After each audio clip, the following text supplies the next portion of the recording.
City Ravi ಬಿಜೆಪಿಗರ ವಿರುದ್ಧ ಸಚಿವರ ವಾಗ್ದಾಳಿ ಮುಂದುವರಿತಾ ಇದೆ. ಲಕ್ಷ್ಮೀ ಹೆಬ್ಬಾಳ್ಕರ್ ತುಂಬಾ ನೊಂದಿದ್ದಾರೆ ಅಂತ ಹೇಳಿ ಲಾಡ್ ಹೇಳಿದ್ದಾರೆ. ಶರಣಪ್ರಕಾಶ್ ಪಾಟೀಲ್ ಕೂಡ ಹೇಳಿದ್ದಾರೆ.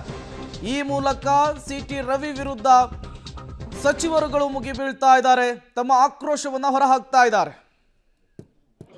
ಸಿಟಿ ರವಿ ಅವರು ಮಾತನಾಡಿರ್ತಕ್ಕಂಥದ್ದು ಇಡೀ ಭಾರತದ ದೇಶದ ಸಂಸ್ಕೃತಿಯಲ್ಲಿ ಈ ರೀತಿಯಾದಂಥ ಪದ ಬಳಕೆ ನಮ್ಮ ಸಚಿವರಾಗಿರ್ತಕ್ಕಂಥ ಲಕ್ಷ್ಮೀ ಹೆಬ್ಬಾಳ್ಕರ್ ವಿರುದ್ಧ ಏನು ಮಾತನಾಡಿದ್ದಾರೆ, ನಾವೆಲ್ಲರೂ ವೈಯಕ್ತಿಕವಾಗಿ ಖಂಡನೆ ಮಾಡ್ತೀವಿ.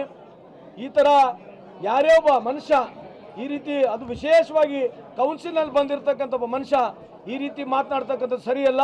ನನ್ನ ವೈಯಕ್ತಿಕವಾಗಿ ನಮ್ಮ ಪಕ್ಷದ ಪರವಾಗಿ ನಾವು ಖಂಡನೆ ಮಾಡ್ತೀವಿ ಅಂತ ಈ ಸಂದರ್ಭಕ್ಕೆ ಕೇಳಕ್ಕೆ ಇಚ್ಛೆ ಬಯಸ್ತೇನೆ. ಅಲ್ಲ, ಯಾವಾಗಲೂ ಈ ಥರದ್ದು ಯಾರನ್ನ ಆರೋಪ ಸುಮ್ಮನೆ ಮಾಡ್ಕೊಳ್ತಾರೆ ಅಂದ್ರಿ?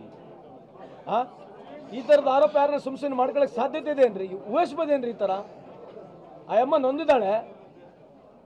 ಈ ಥರ ಸಂದರ್ಭದಲ್ಲಿ ಮತ್ತೆ ಸುಳ್ಳು ಹೇಳಕ್ಕೆ ಏನು ಹೇಳಬೇಕಲ್ಲ? ಎನಿಬಡಿ ಅಲ್ರಿ, ರೆಕಾರ್ಡ್ ಇರಲಿ ಬಿಡಲಿ between me and you by the law. If somebody has got given a complaint, government has police department action ತಗೋಬೇಕು. ಅದು ಮುಂದೆ ವರದಿಯಲ್ಲಿ ಗುರ್ತಾಗತ್ತಲ್ವಾ? ಮುಂದೆ ವರದಿಯಲ್ಲಿ ಗುರ್ತಾಗತ್ತಲ್ರಿ? ಬಿಜೆಪಿ ಅವರು ಇಡೀ ರಾಜ್ಯದಾಗ ಹೋರಾಟ ಮಾಡ್ಲಿ, ಅದಕ್ಕೇನು ಸಂಬಂಧ ಇದೆ? ಒಬ್ಬ ಹೆಣ್ಮಗಳ ವಿರುದ್ಧವಾಗಿ ಯಾರೋ ಒಬ್ಬರು ಮಾತನಾಡಿರ್ತಕ್ಕಂಥ ಮಾತಿಗೆ ಬಿಜೆಪಿಯವರು ಹೋರಾಟ ಮಾಡ್ತಾರೆ ಅಂತಂದ್ರೆ ಅವ್ರ ಪಕ್ಷದ ನೈತಿಕತೆ ಅರ್ಥ ಆಗುತ್ತೆ ಅಂತ ಈ ಸಂದರ್ಭಕ್ಕೆ ಕೇಳಲಿಕ್ಕೆ ಇಚ್ಛೆ ಬಯಸ್ತೇನೆ. ನೋಡಿ, ಅದು ರೆಕಾರ್ಡ್ ಆಗಿದೆ, ಅದೆಲ್ಲ witnesses.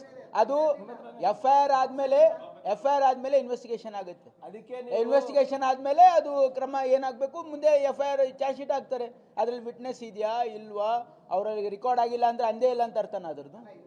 You can't come to the conclusion. Whenever there is an FIR filed, there will be a proper investigation. Then they will file a charge sheet whether it has happened, or they will file a B report if it has not happened.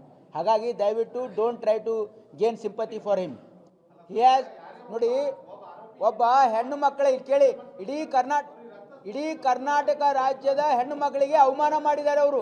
ಇಡೀ ಕರ್ನಾಟಕ ರಾಜ್ಯದಲ್ಲಿ ನೀವು ಕೇಳಿ, ಅವ್ರ ಪರವಾಗಿ ಮಾತಾಡಕ್ಕೆ ಹೋಗಬೇಡಿ. ಇಡೀ ಕರ್ನಾಟಕ ರಾಜ್ಯದ ಹೆಣ್ಣು ಮಕ್ಕಳ ಬಗ್ಗೆ ಅವಾಚ್ಯವಾಗಿ ಮಾತಾಡಿದ್ದಾರೆ. ಇಡೀ ನಮ್ಮ ಕರ್ನಾಟಕ ರಾಜ್ಯದ ಹೆಣ್ಣು ಮಕ್ಕಳಿಗೆ ಅವಮಾನ ಮಾಡಿದ್ದಾರೆ ಬಿಜೆಪಿ ಅವರು.